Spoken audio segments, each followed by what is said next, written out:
managed to put together, and actually by quite a bit. We actually recorded, let's see, I want to make sure I give you these numbers exactly right. 64,714 deaths is the still preliminary number that we have for deaths in 2020. We'll continue to update those. It takes really about a year to get your total data on a previous year, and that compares with about 57,641 births that we have a record of. We have data going back to the first decade of the 20th century, so more than 100 years, and it's never that's never happened before, nor has it ever even been close before.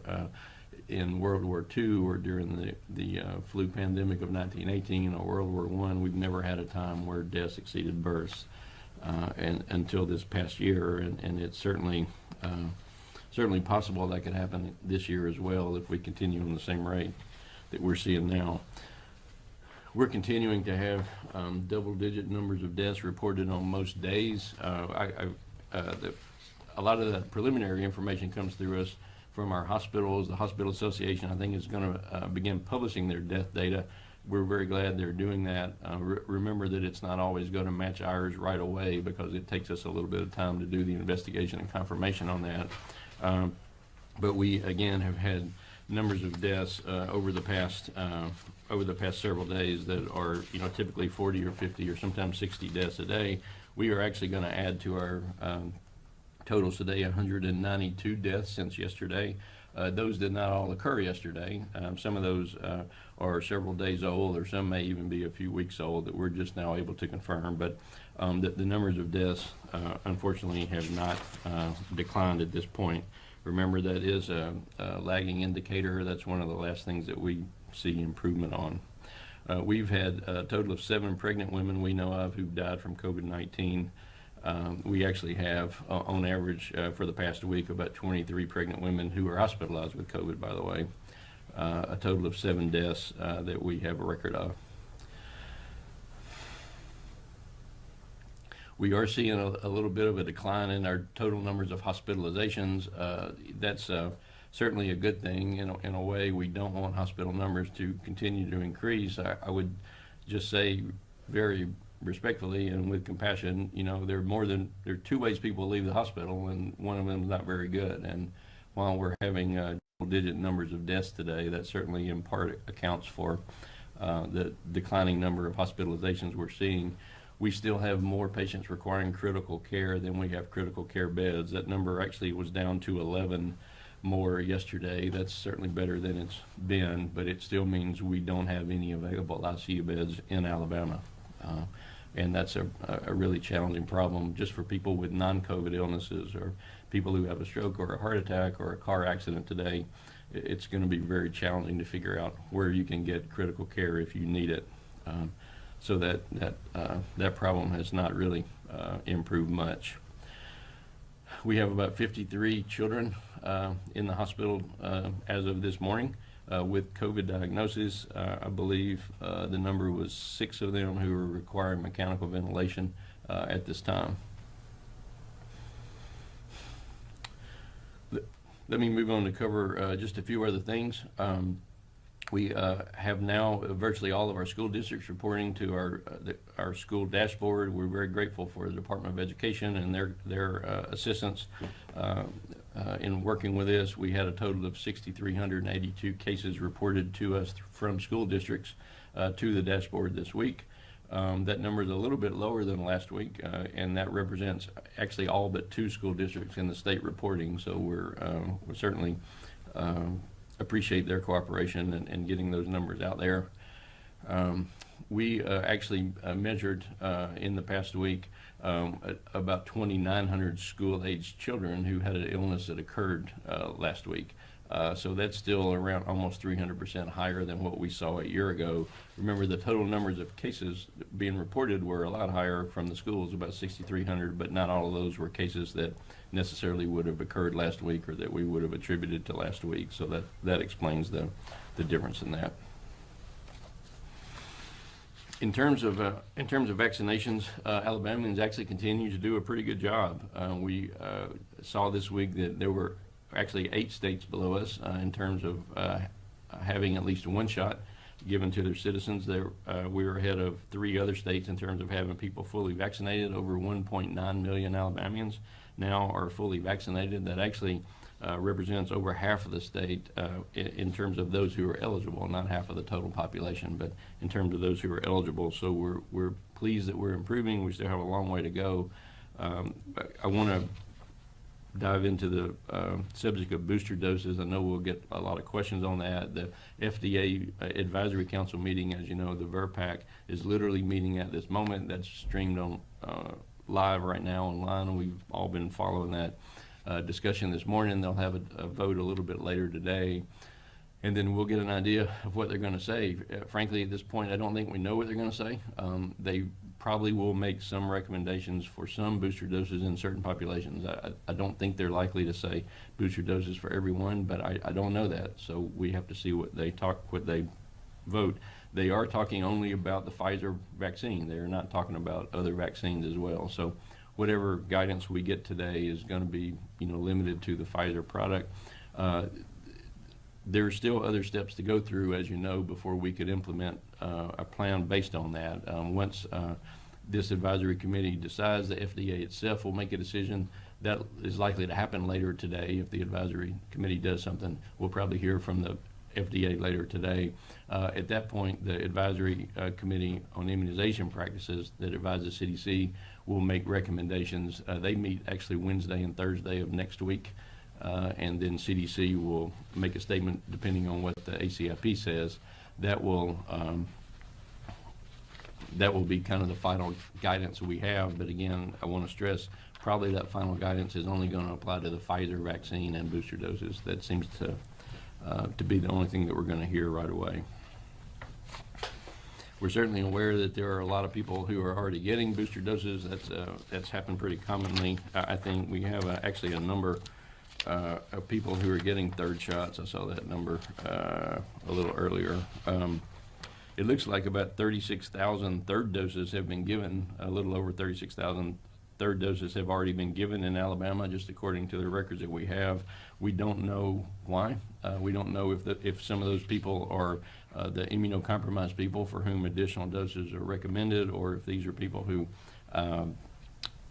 just sought out a 3rd dose because they wanted one or thought they needed one. So it's not clear at this point, but we'll try to get some more clarity on that as well.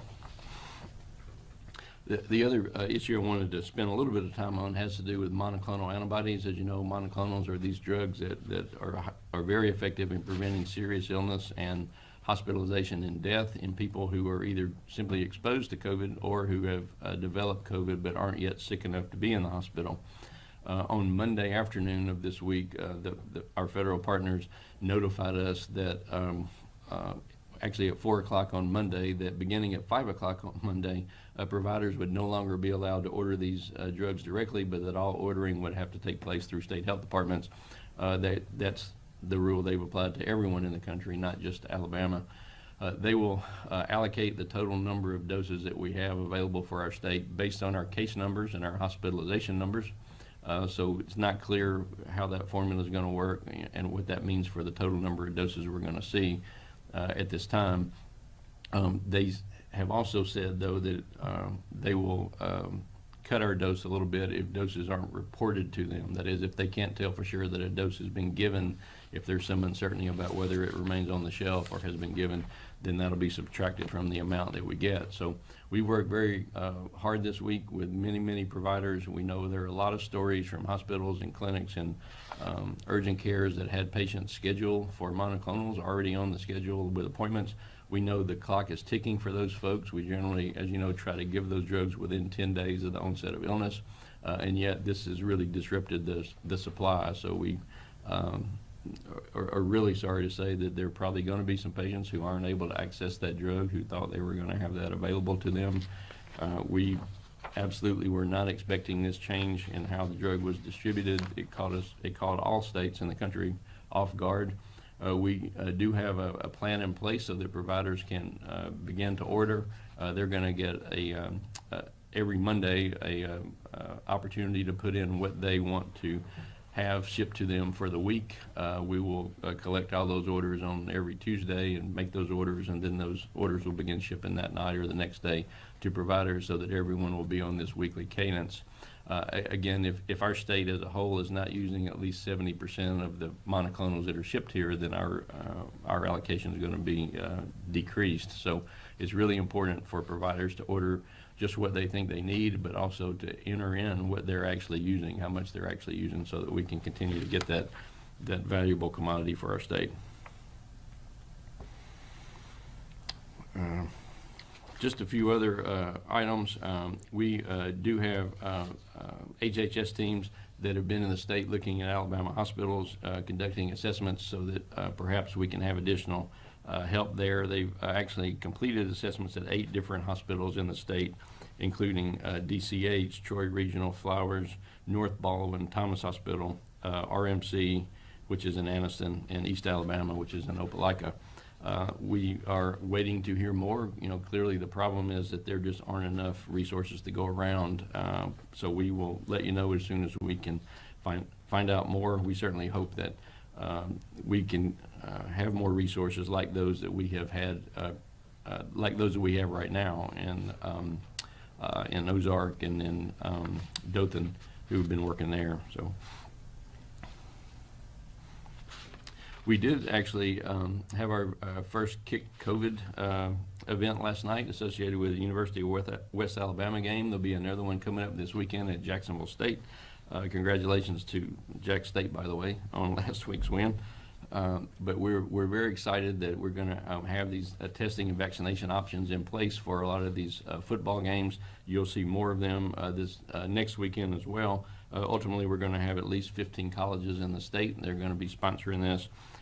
And remember that not only allows for vaccination on game day, but also awards incentives for people who get vaccinated anywhere from 2 weeks before game day or 1 week after game day, as long as they go through the portal and sign up for that, and then indicate that they've been vaccinated. So we appreciate the work of the Bruno events team on doing that. They've done a terrific job. It's also been associated with a lot of public messaging, social media, just traditional radio and TV advertising as well. A lot of our college athletes have participated in that, and we really appreciate their willingness to do that. One final thing I wanted to mention that we've gotten a lot of questions about.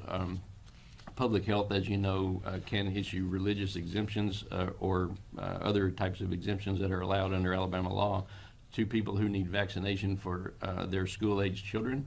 We actually only issue exemptions for school purposes, and so if there are reasons a child can't be vaccinated with a certain vaccine to attend school, then they can present that documentation to us, and we can create that exemption for them. This is not something that we are doing for COVID vaccine. COVID is not required for any schools, so we are not giving exemptions for COVID vaccines. People who are seeking exemptions for some other reason, for their employer or for some other reason, that is not something we're able to do through public health. We would encourage you to talk to your own medical provider about doing that if you need an exemption for COVID-19. We only are providing exemptions for those school mandated vaccines. So that's all the prepared comments I had right now, but I'll be very glad to answer any questions. Dr. Harris, Yeah. what are some of the factors behind the limited monoclonal antibody treatments? Yeah, monoclonals were limited, I think, more because of demand than anything else. We saw a real surge in the demand for that over July and August. Our initial call with the feds about this issue was about 2 weeks ago today, I believe, and they said at that time that 70 to 75% of all monoclonals in the whole country were going to about 6 or 7 states here, virtually all here in the southeast. And of course, we're states that have low vaccination rates. We have a high case rates. And so I think the use was appropriate. We were using it in people that needed to get it, but there's simply not enough to go around for everybody. There's about 150,000 doses of monoclonals that are produced each week in this country for use by the whole country, but the demand has increased about 20-fold according to HHS in the past month. So it's gone up 20 times what it was before. We had some weeks where we were using small numbers, double-digit numbers of monoclonals, and now we're using hundreds or thousands sometimes at a time. So there's just not been enough to go around. So their plan was, instead of trying to figure out where to send it and trying to decide who gets what, they wanted state health departments involved in that, since we have a little better idea of what's going on in our own state. Our plan is to distribute those products, equally, fairly. So if we have, right now we have about 250 or so providers who are signed up to give those products. We'll look at the total orders they submit each week, and then look at how much drug we actually have allotted to the state of Alabama, and just try to equally distribute that, fairly, so that everybody gets their proportion of that. I would say we are going to, reserve the right to alter that formula a little bit if we have a place that's a real hotspot, or if we have a part of the state where there just aren't providers, where we just don't have enough, people giving product there. Certainly we could tinker with that formula a little bit, but our plan is just to equally distribute that to all the providers that want to give it. Dr. Harris, lastly, I think you said Alabama's allocation would be cut to about 70% of what was requested. Is that still the case? And how does the supply compare with demand? Are there a lot of patients that need it, that can't get it? Yeah, so that 70% number came from the call we had about 2 weeks ago, and it wasn't a hard cap or a formula. What they told us was, because so much of the product was going to these states in the South, they thought that in trying to redistribute it to other parts of the country, we'd probably get about 70% or so of what we had been getting, is how they put it. So I don't think that was ever a hard and fast formula. It seemed like it kind of got out and reported that way, but we were never told there was some hard cap on it. But they just said, for your planning estimates, that's probably about where you're going to get. At this point now, they've applied the same formula to everybody in the country, so that whatever your case numbers are is going to determine how much you get. So we're actually not sure yet what we're going to see. I think because this formula applies to everyone equally, and yet not every state is using them to the same degree as Alabama, it may be that we do have a decrease, but we'll have more idea next week. So. And what was the second part of your question? Are there a lot of patients that need it? Yeah. I would say I think there certainly are some. Honestly, I have more concern about patients who don't know about it and don't know to seek it out, as well as even in some cases providers who don't know about it. We've done a lot of work with the Medical Association to try to educate providers on that. We've done a lot of messaging so that hopefully the public knows about that. We really have some real unfortunate situations right now, as the feds have sort of disrupted our distribution here, with patients who are actually sick with COVID, who were expecting to get it, who aren't going to be able to access it.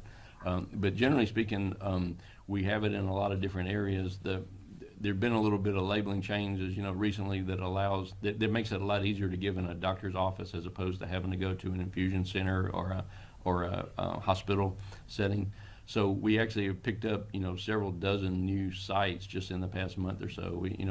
A month ago we had less than 150 locations, closer to 100 locations giving it. Now we're, I think, over 250. So that's a good thing. Dr. Harris, Yeah. you had said that you were advised at 4 p.m. and then at 5 o'clock that change went into place. Do you think Alabama, was that for all 50 states, or do you think Alabama is almost being politically targeted in a way based off of the numbers that we have? No, that was for all 50 states. We actually had a call with every other state in the country at the same time, along with our federal partners at HHS. So it went into at the same time for all states, the entire country. Okay. And do you think that hospitals like Huntsville Hospital that have had the monoclonal antibody treatment are going to almost run out by this weekend because of this distribution change? I don't know. I'd say there may be some that have. I know Huntsville Hospital had some messaging around that. Our pharmacy team has just worked almost 24 hours a day trying to coordinate this with people. There are certainly some product around that can be moved, and so we've done that to the extent we know how, or are able to get it to where the demand is, until we get into more of a consistent, reliable distribution starting next week. There are some places that tend to be hospitals, although not exclusively, that have not only this Regeneron product but also the Lilly product. You may remember the story. The Lilly product was available, first of all, it became less effective against some of the emerging variants, and so the EUA was withdrawn for a while. It was actually given along with a second drug in a combination product. It takes me a minute to be able to pronounce it, but it's bamlanivimab is the Lilly product, with a second drug as well, we call BAM-EDI for short. It's turned out that the variants that that drug was probably not as effective against have not really become the predominant variant. We were worried mostly about the gamma variant with those, and as you know, more than 95% of the cases in Alabama and the country are actually the Delta variant, and BAM-EDI works well for that. So EUA has been reissued. A lot of these facilities had that BAM on the shelf because they'd been told not to give it, and so it's becoming available again. It does have to be given with that second drug or as a combination of BAM-EDI, so it's not as simple as just pulling it out of the freezer, but we do have some stuff that's been stored in the state for a while, and that's helping to make up some of the difference. Thank you. Dr. Hayes? Erica Thomas, Hi, Dr. 18 Harris. months. Let me go to the room here, and then we'll go to the phone in a second. So you said at the beginning that there were 2 school systems that were not reporting numbers this week. What are some of the reasons why school system might not report? And can you talk about the importance of them interacting and reporting? Sure. I have to say I don't know exactly that. I don't actually know which 2 those were. I know our team is probably aware of that, but most of the time it's probably just a logistical issue. You know, the reporting, falls on typically a school nurse who's really doing a whole lot of things all at one time, particularly if there's a lot of significant outbreaks going on. So it may be that they just didn't report in time, and we'll have that information a day or 2 late, which we can sort of retroactively put into the numbers. But it is very important for them to report. We like having visibility on that. We don't really have any other way to capture where cases are occurring. We don't have a lot of information about where anybody gets sick anywhere. We know about outbreaks that occur, but it's pretty difficult to fingerprint that and say that we know which building you were in when you got sick. So it does help us a lot. I will say the schools have actually been very supportive. I think they like the transparency as well, so they can tell their parents, and people in their community what's going on, and it's just a real helpful way for all of us to understand the bigger picture. So, yeah. Go ahead. Dr. Forgive me if you covered this. Hospitalizations have significantly, well, not significantly, but have dropped over the last week or so, and we actually had fewer school cases reported than we had the prior week. Is there any reason to believe that Delta has peaked and now we're on the downhill slide? Yeah, I would say it's possible Delta has peaked, but I'm just not confident enough to say that. We've seen that Delta has gone through these sort of 2 month or so timetables in other states and in other parts of the world. We've really been having a lot of issues here for at least 2 months now. So it's a reasonable idea that maybe it's peaked and it's starting to decline just because we've had so many people infected, as well as we've increased our vaccination rates. So I would just say I don't know. It probably, given the numbers we have right now, none of that speculation really changes what our advice is. We still want people to get vaccinated as quickly as they possibly can. If you're going to be out in public with people that, from other households, please wear a mask, please maintain your distance, please do all the things you can to keep your kids safe at school.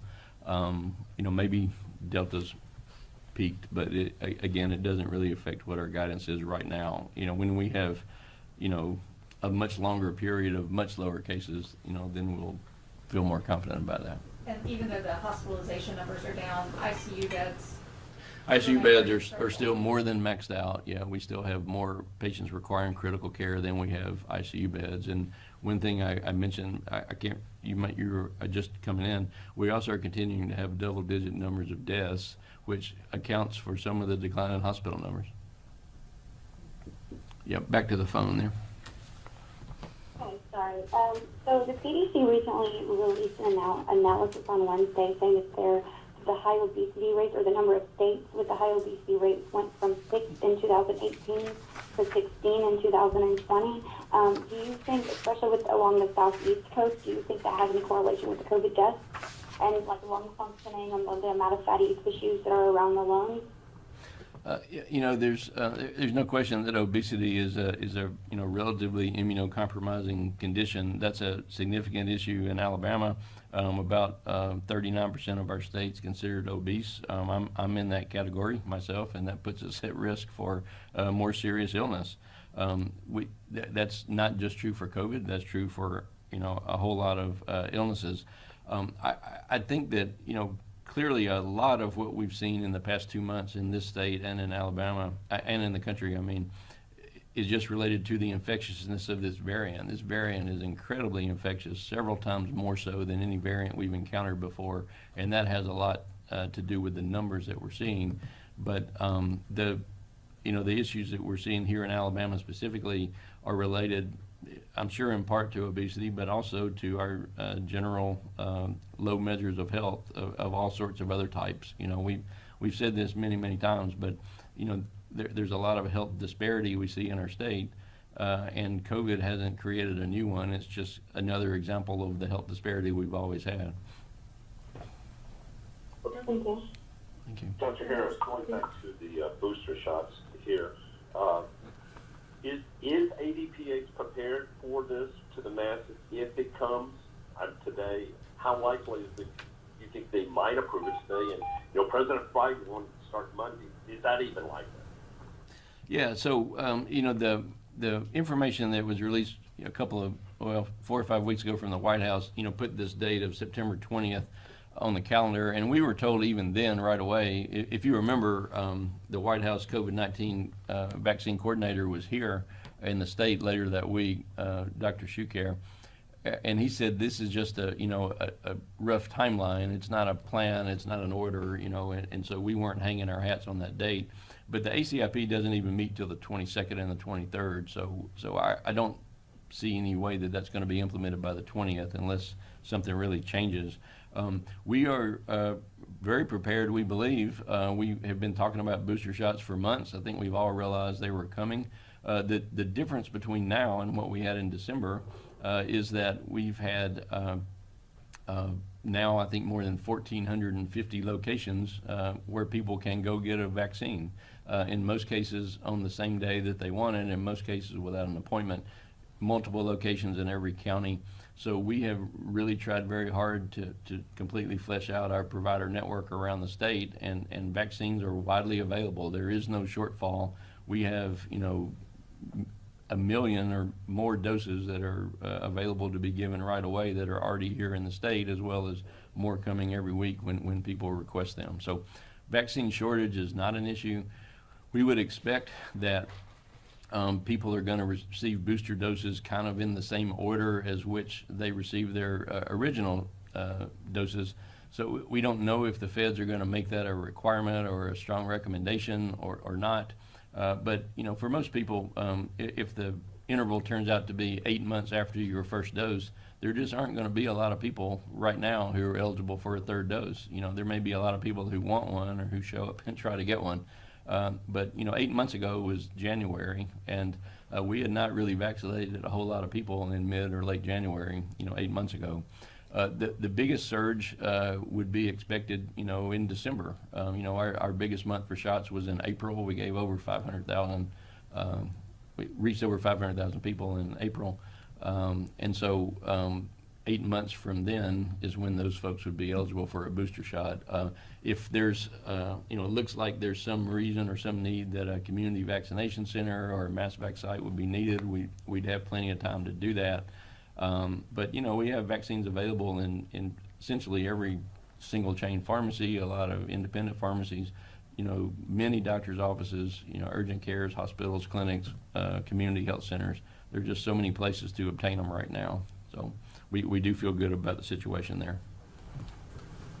And going on to monoclonal antibodies, 150,000 antibodies nationally. How much does Alabama normally get? And Dr. Thrasher was talking about how much he's praising some of our politicians, both local, state level, and in Washington, putting pressure on HHS to be sure Alabama gets its fair share into that. How important is that? Yeah, we're very grateful for the people who spoke out on behalf of our state to try to ensure that we continue to get our share. I didn't bring the numbers with me, Alan, but I think we got somewhere around the neighborhood of 8,000 or so doses of, that's both products. That's the Lilly product and the Regeneron product. Last week, the past few weeks have been somewhere in that neighborhood. And then we'll know soon what we're going to get for next week. Dr. Harris, could you go into more detail about the money for travel nurses and how that process will work for hospitals? Sure. That we again, I just want to thank Governor Ivey and thank our state finance director, Mr. Bill Poole, for working with us on that. This is essentially a contract between the Hospital Association and a company called Vizient, which is a healthcare company based in Dallas that does a lot of things, but also helps with healthcare staffing.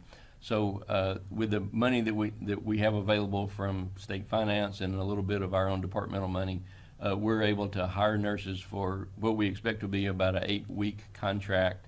The price of travel nurses, is expensive, but it fluctuates a lot with the market and goes up and down. And so we were hoping to have, somewhere around 250 nurses. I don't know if it'll be quite that many, but certainly over 200 nurses that we're going to have available. And the Hospital Association is doing a survey of all hospitals to get an idea of what their needs are. We are particularly asking them to work on ICU capacity, expanding ICU capacity, because that's our biggest problem right now.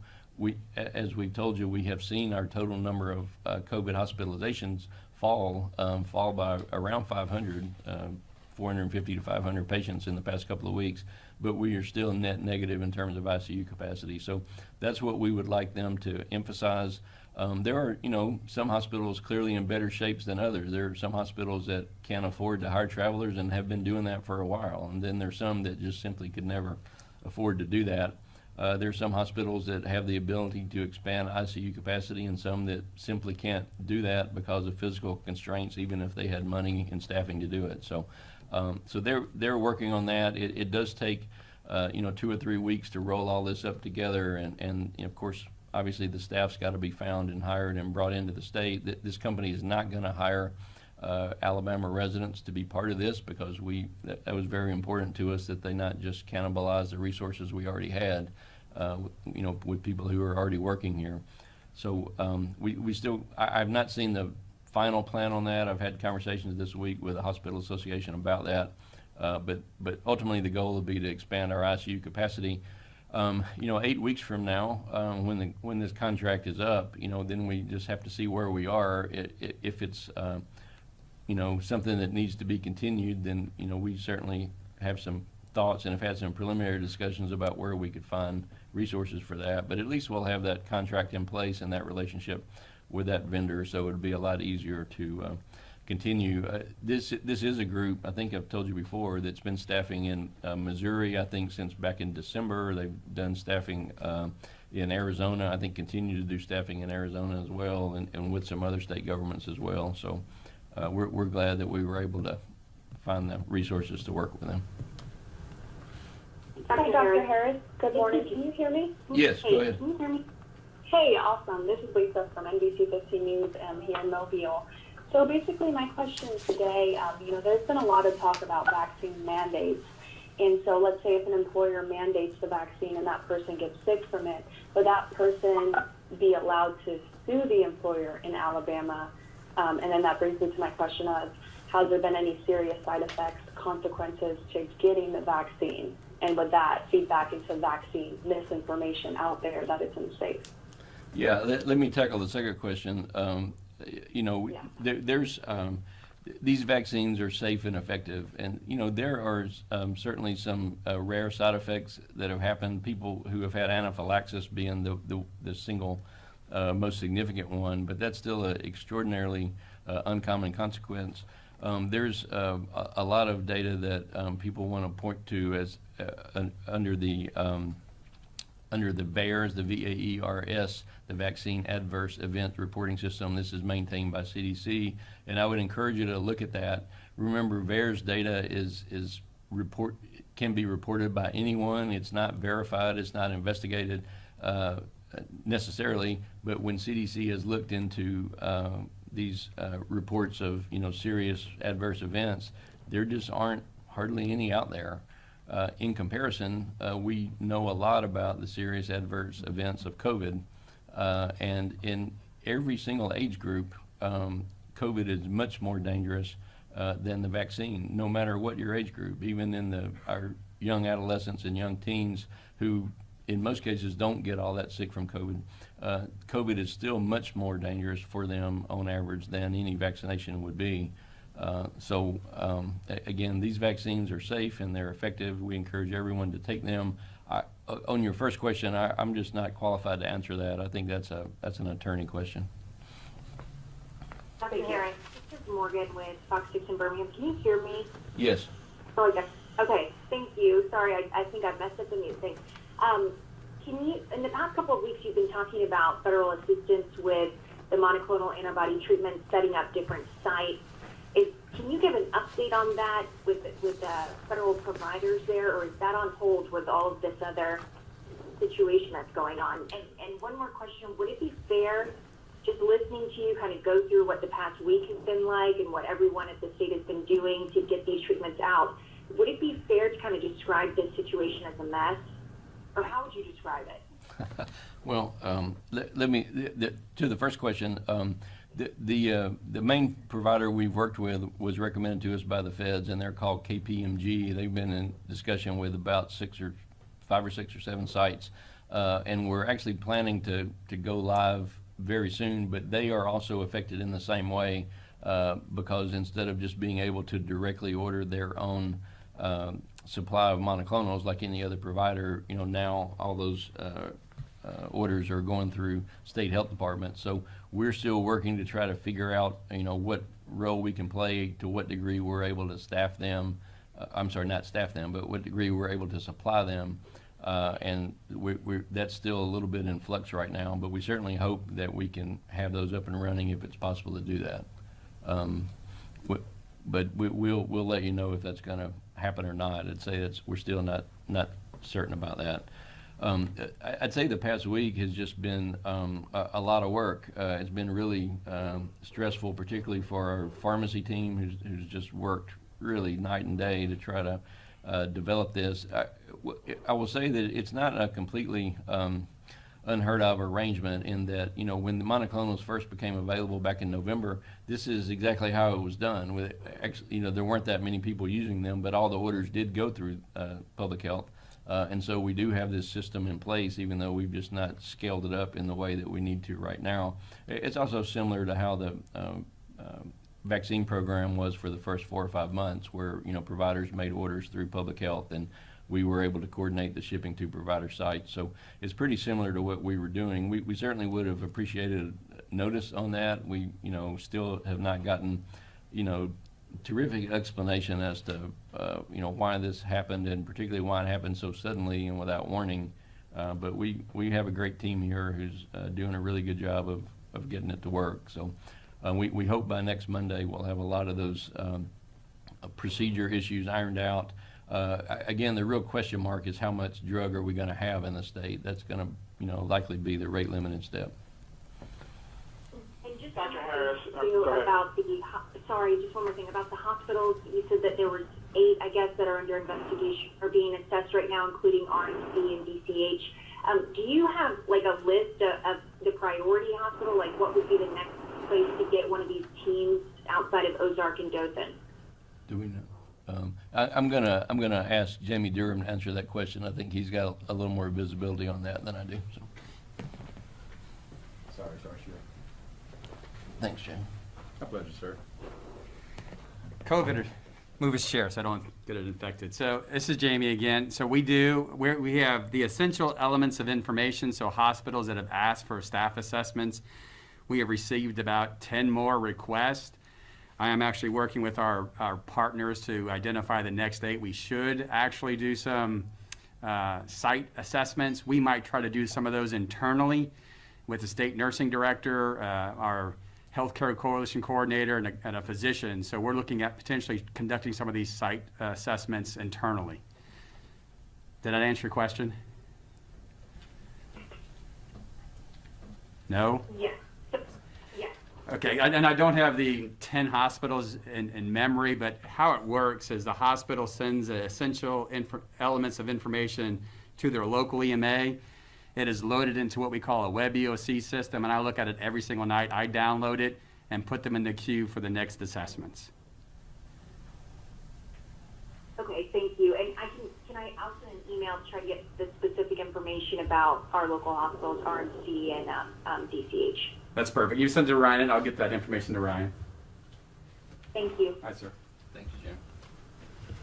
Thank you. Dr. Harris, last week you'd spoken about the importance of not going for natural immunity over vaccine immunity, but I wanted to ask specifically about people who have already had COVID. We've gotten questions about whether they need the vaccine in light of some studies that suggest that natural immunity is holding up better, and that somehow maybe the vaccine might interfere with that. I guess if you could address that, first of all, do you concur that that is the science now, that natural immunity is holding up better, and is there some concern about, I guess, mixing vaccine immunity with natural immunity in some way? Yeah, I don't. I'll start off and address that last point. I do not have any concern about people who've been naturally infected subsequently getting vaccinated. They absolutely should, and there's no question and no data that otherwise says that they're somehow more at risk or more at risk for adverse events or anything else if they're vaccinated. We know that people who have the most robust immune responses are those people who have been infected and who subsequently get vaccinated. And the MMWR report from Kentucky that I've talked about 2 or 3 or 4 weeks in a row shows that those people who had natural immunity because of infection and yet were vaccinated had a significantly decreased risk of subsequent infection. I think it was 3-fold or more. We have had thousands of people in Alabama who've been infected at least twice, and some of them 3 times or more, or even more. The mortality rate for those people is a little bit better the second time around or the third time around, but it's not great. It's still on the order of about 1%, 1 per 100. We've had 0.01% of vaccinated people in Alabama who've died from infection. Many of the questions about natural immunity are people who are just skeptical of the vaccine in the first place, and I wish that wasn't the case. If you've been infected naturally, then the very best chance you have to protect yourself is to get vaccinated on top of that. You're really going to be the rock star in this whole pandemic if you've got natural immunity on board and also have been vaccinated. That's the best possible protection you could have. And what are the most current numbers on people who've had repeat infections versus the breakthrough infections? Let's see. I've got it somewhere.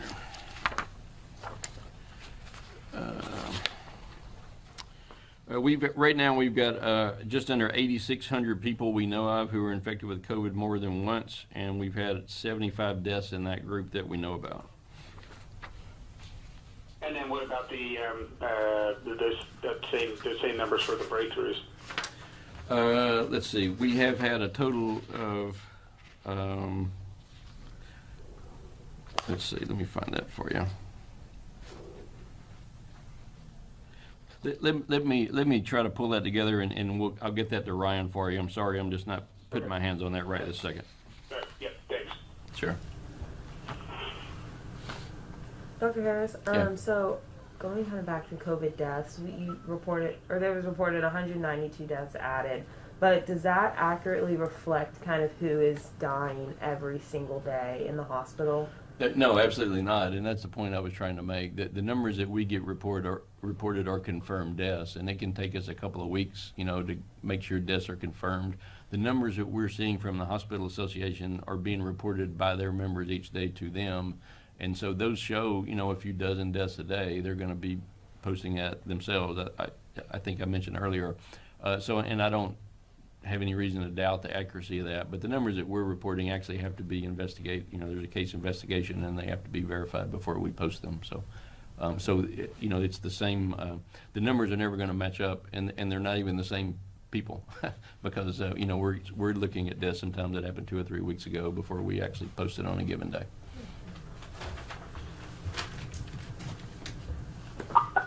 Dr. Harris, on booster doses, you said that's initially at least going to be just for 5 people who had the Pfizer shot. What about people who had Moderna and Johnson & Johnson? What's the outlook for them? Yeah, I think eventually there's going to be booster doses for all those people, probably eventually. But again, there's not enough data for the FDA to say yet, and that's what they announced this past week, that they're not going to consider those yet because they just haven't seen enough data there to do that. So eventually, I think we will. A real important point to make. I don't think I've said this today. Even these people that have declining antibody levels are still really well protected against serious illness and hospitalization and death. And I think that's a lot of the controversy about booster doses. We do see after 6 months or 8 months your antibody titer go down, but that's not the only part of your immune system involved in protecting you.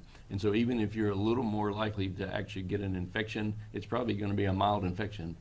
So some of it just has to do with helping people understand the purpose of the vaccine. I mean, we want the vaccine to prevent you from getting infected, but even the very best vaccines in the world are, going to miss 1 out of 10 times or 2 out of 10 times. But what the vaccines are really, really good at is keeping you from getting very sick if you do get infected. And that protection still seems to be holding up even in these people who are 7 months or 8 months out from their second shot.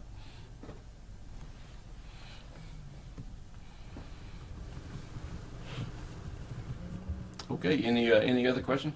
I have another. Oh yeah, sorry. sure. No, go ahead. Do you know the specific amount of people who got vaccinated at your first Kick COVID event yesterday? I do not know that. We're still getting it up. I'm sorry, I don't know that, and I think we'll start being able to get that and report that to you. Part of the issue again is that they're taking people who are signed up for the program and who get vaccinated in the 2 weeks before or 1 week after. So, the numbers we're going to attribute to the site aren't all going to be just from game day. We can try to get that number too, but each school is going to have, about a 3-week range of shots that are all going to be associated with that event that, we hope we can honestly say we can attribute to that event. So, all right. I have a question. Yeah. Has the ADPH specifically addressed any possible issues that refugees from Afghanistan or American citizens coming back from Afghanistan might have with getting the vaccine? No, I would say we've had no discussions on that. No one's reached out to us on that at all. All right. Thanks, everybody. Thanks for joining us.